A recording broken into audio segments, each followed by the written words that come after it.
જી sir. નમસ્કાર. કાલાવાડ તાલુકાના એક લેટર હાલ એક વાયરલ થઈ રહ્યો છે. હું એના બાબત એક સ્પષ્ટતા આપવા માગું છું કે એમાં વેરા વસૂલાત અને જે હાલ જે સરકારની રાહત પેકેજ જે સરકારને બહાર પાડ્યું છે એમાં એક મિસઅન્ડરસ્ટેન્ડિંગ જોવા મળી છે લોકોમાં. તો હું બતાવવા માગું છું કે વેરા એક સરકારની મારી એક રોજિંદી કામગીરી છે.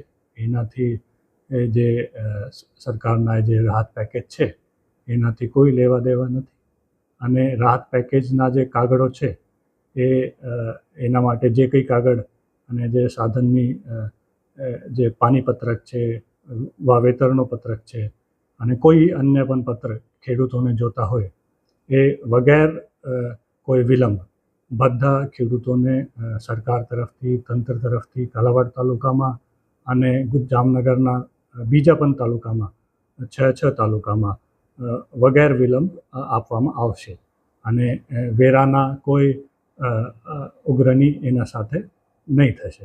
તો ખાસ કરીને આમાં એવું કોઈ સૂચના આપવા, આવો લેટર બહાર કર્યો છે એમાં એને કંઈ સૂચના આપવામાં કે આવી કંઈ ફરજિયાત નથી કે એને ટીડીઓશ્રીને એવી રીતે જાણ કરવામાં આવી? હા, અમને બધા ટીડીઓશ્રીને એક લેટર પણ કર્યું છે જેમાં અમને સ્પષ્ટ ઉલ્લેખ કરી દીધો છે કે આ સરકારની જે રાહત પેકેજ છે એના ઉપર એને વધારે ધ્યાન મૂકવું છે અને એના ઉપર જે વગર વિલંબ અને પૂરો સહયોગ એના તલાટી કમ મંત્રી તરફથી અને એના તરફથી એને આપવામાં આવે અને ખેડૂતોને પૂરા સહયોગ તંત્ર તરફથી મળે એ સુનિશ્ચિત કરવાનું રહેશે. ધન્યવાદ.